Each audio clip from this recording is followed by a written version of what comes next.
మరొక నూతన దినాన్ని మనకు అనుగ్రహించిన మహోన్నతులైన దేవునికి స్తుతి ఘనత ప్రభావములు చెల్లునుగాక. ప్రతి దినము మనకు ఎదురవుతున్న ప్రతి సవాళ్లను దైవజ్ఞానంతో ఎదుర్కొంటూ ముందుకు వెళ్ళాలి అంటే ఖచ్చితంగా మనకు దేవుని కృపావార్త కావాలి. దేవుడు అనుగ్రహించిన అనేక కృపావార్తలు కలిగిన ఈ పరిశుద్ధ గ్రంథంలో నుండి ప్రభు నేడు మనకిచ్చిన వాగ్దానాన్ని ధ్యానం చేసుకుందాం. నేటి వాగ్దానము 37వ కీర్తన 4వ వచనం చదువుతాం. 37వ కీర్తన చూడండి. Delight thyself also in the Lord, and he shall give thee the desires of thine heart.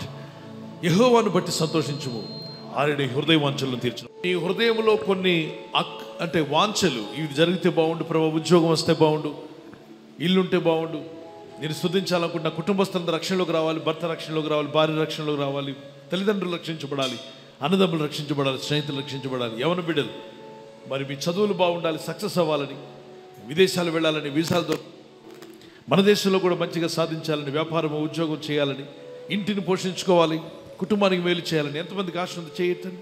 మంచి విషయాల్లో ఆశ కలిగి ఉండదు, తప్పలేదు. చెడ్డ ఆశలు కాదు, మంచి ఆశ. ఆ మంచి ఆశలు నీ హృదయంలో ఉన్న వాటిని దేవుడు నెరవేర్చగలడని నమ్మితే దేవునికి స్తోత్రం చెప్పగలవా?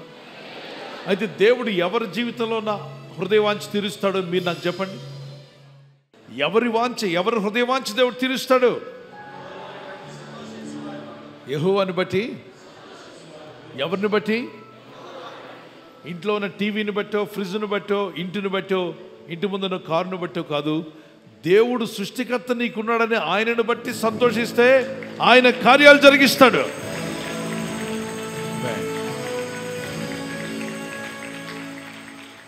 ప్రభు ఇది జరిగితే బాగుండు, నాకు ఈ దేవుడు ఈ సహాయం చేస్తే బాగుండు అనుకున్న వాళ్ళందరూ యేసయ్యను బట్టి సంతోషించు, కార్యాలు జరుగుతాయి. మీరు అనుకుంటున్నారు అపవాది అంటాడే నువ్వు నవ్వవద్దు, సంతోషంగా ఉండొద్దు, ఎందుకంటే నీకు ఇల్లు లేదు, నీకు ఉద్యోగం లేదు, నువ్వు అనుకున్నంత జీతం రావట్లేదు, ఇదిగో నీకు పలానా నొప్పి ఉంది, పలానా బాధ ఉంది, కాబట్టి నువ్వు నవ్వకూడదు. మరి ఏం చేయాలరా సాతాన్ అంటే ఏడుస్తూ ఉండమంటాడు. వాడు ఒక ఏడుపు కొట్టాడు. ఎవరు? సాతాను. మనల్ని అందరినీ ఏం చేయమంటాడు? ఏడుస్తూ ఉండమంటాడు. మనం అలాగే సాతాను నువ్వు చెప్పినట్టుగా ఉంటానన్నట్టు మొహం బిగుసుకుపోయి దేవుళ్ళు ఆనందిస్తూ పాడుతున్నప్పుడు పిల్లల్లాగా ఆనందిస్తూ పాడాలి. యేసయ్య అంటాడు చిన్న బిడ్డల వలె నా ఎత్తుకు రండి అంటాడు. మనం దేవుని బిడ్డలం, ఆయన ఎత్తుకు వచ్చేసాం. ఆయన మనకు రక్తం ఖర్చు ప్రాణం పెట్టాడు. డాడీ దగ్గరికి పిల్లలు వస్తే ఎలా బాధపడతారు? ఏడుస్తూ ఉంటారా? సంతోషంగా ఉంటారా? నాన్న ఊరు నుండి వచ్చారనుకోండి, పిల్లలందరూ నాన్న చుట్టూ తిరుగుతూ ఉంటారు. ఈరోజు మనం తండ్రి సన్నిధికి వచ్చామన్న వారు గట్టిగా దేవునికి స్తోత్రం చెప్పగలరా? మీ మనసులో, మీ హృదయంలో చాలా భారం ఉంది. You have burden in your heart. ఆ బర్డెన్స్ ప్రభు తీసేస్తానంటున్నాడు. కొందరు దుఃఖంతో వచ్చావు, వేదంతో వచ్చావు. నీ దుఃఖం సంతోషంగా ప్రభు మార్చునై ఉన్నాడు. దేవుని విశ్వాసం ఉంచి ప్రార్థించు విశ్వాసంతో. దేవుని సంధిలో ఉన్న దేవజనమా, దేవుని కృపతో మీరు జయాన్ని పొందబోతున్నారు. నువ్వు ఏ స్థితిలో వచ్చావో నీకు తెలుసు, నీకంటే ఎక్కువగా దేవునికి తెలుసు. అంటాడు నీ గురించి నీకు తెలిసిన దానికన్నా నీ గురించి దేవునికి ఎక్కువగా తెలుసు. నిజమేనంటారా? మీ వేలు ముద్రలో ఎన్ని లైన్లు ఉన్నాయి తెలుసా మీకు?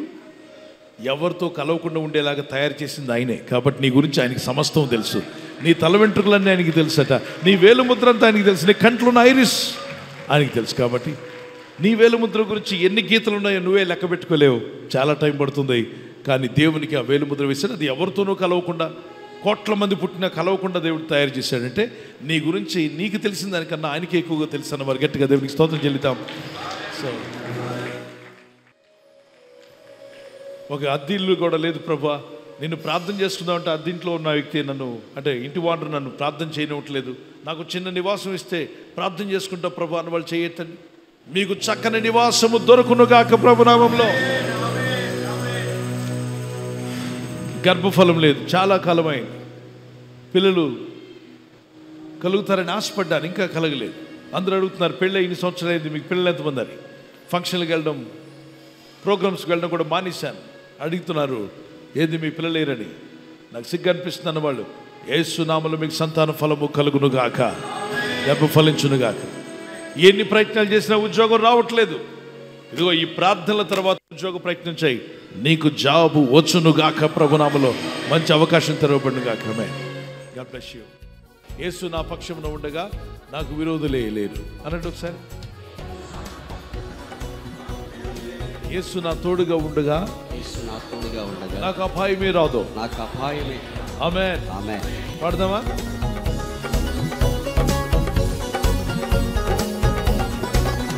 యేసు నా పక్షమున ఉండగా నాకు విరోధులే లేరు. యేసు నా తోడుగా ఉండగా నాకు అపాయమే రాదు. యేసు నా పక్షమున ఉండగా నాకు విరోధులే లేరు. యేసు నా తోడుగా ఉండగా నాకు అపాయమే రాదు. జయం జయం యేసు నామములో, జయం జయం యేసు రక్తములో. నాకు జయం జయం యేసు నామములో, జయం జయం యేసు రక్తములో. మీ హృదయ వాంఛలు త్వరలోనే తీర్చబడే రోజు వచ్చునుగాక. ఈ వాగ్దానాన్ని అందరికీ షేర్ చేయండి. ప్రార్థన చేద్దాం. మీ చేతులు ప్రభు పెట్టండి. ప్రభు, మా ఎద్దుకు పంపిన ఈ వాగ్దానం ప్రపంచంలో ప్రతి ఒక్కరి యొద్దకు ఈ వాగ్దానాన్ని పంపండి. అవును, నేను ఈ ఉదయకాలం మాతో మాట్లాడాం. నీ వాక్కును పంపి మమ్మల్ని బాగు చేస్తున్నాం. నీ వాక్యం మమ్మల్ని బలపరుస్తుంది. హృదయ వాంఛ తీరుస్తాను వాగ్దానం చేశావు. నీ ప్రజలు ఎందరో హృదయ వాంఛ తీరాలని ఏడుస్తూ ప్రార్థిస్తున్నారు. వారి హృదయంలో చాలా వాంఛలు ఉన్నాయి నాయన. కుటుంబాల్లో ఎన్నో అవసరతలు ఉన్నాయి. వ్యక్తిగతంగా ఎన్నో అక్కర్లు ఉన్నాయి ప్రభా. నీ నామములో ప్రార్థిస్తుండగా నీ ప్రజల్లో ఉన్న ప్రతి అవసరము యేసుక్రీస్తు నామములో తీర్చబడుగాక. కృపగల దేవా, నీ సహాయం దయచేయండి. నీ ప్రజలను దర్శించండి. ఇప్పుడే వారిని మేలుతో నింపమునయ్యా. నీ కృపతో నింపము రాజా. వారి అక్కలు తీర్చువాడు నీవే. నీ కనికరం చొప్పున ప్రార్థించుండగా నీ ప్రజలకు సహాయం దయచేయండి. యవన కుమారులు, యవన కుమార్తెలు వారి వివాహాల గురించి, వారి ఉద్యోగాల గురించి ఏ ప్రయత్నం చేస్తున్నారో ఆ ప్రయత్నము వారి హృదయవాంఛ యథార్థమైనదైతే నువ్వు తీరుస్తాన్నావు. నీ యందు భయభక్తి కలిగిన కుమారులు, కుమార్తెలు వారి హృదయవాంఛలు నీ నామ మహిమార్థమే తీర్చబడునుగాక. పెద్దలు వారి కుటుంబం గురించి, వారి పిల్లల గురించి, వారి ఉద్యోగాలు, వారి వ్యాపారాల గురించి, ఆర్థిక విషయాల గురించి నాయన ఎన్నెన్నో ప్లాన్లు చేసుకున్నారు, ఎన్నెన్నో ప్రయత్నాలు చేస్తున్నారు. నీ కనికరం చొప్పున ప్రార్థిస్తున్నాను. విదేశాల్లో ఉన్న మా వారు, అలాగే మా దేశంలో ఉన్న మా ప్రజలందరూ కూడా నాయన మేమంతా నీ వారము. మా హృదయ వాంఛలు తీర్చు దేవుడు అయిన నిన్ను స్తుతిస్తున్నాం ప్రభా. యెహోవాను బట్టి సంతోషించడం నేర్పించండి. నా ప్రభు ఉన్నాడు అని ప్రభును బట్టి ఆనందించడం వారికి నేర్పండి. ఆనందించడం మరలా చెప్పుదును, ప్రభునందు ఆనందించమన్నావు. యేసులో ఆనందించిన వాక్యం చదువుట్లో ఆనందం, ప్రార్థించట్లో ఆనందం, దేవునిలో గడపట్లో ఆనందం వారికి దయచేయండి. ఈ ఉదయకాలం ఈ వాగ్దానాన్ని అందరిలోకి పంపే కృప ప్రతి వారికి దయచేయండి.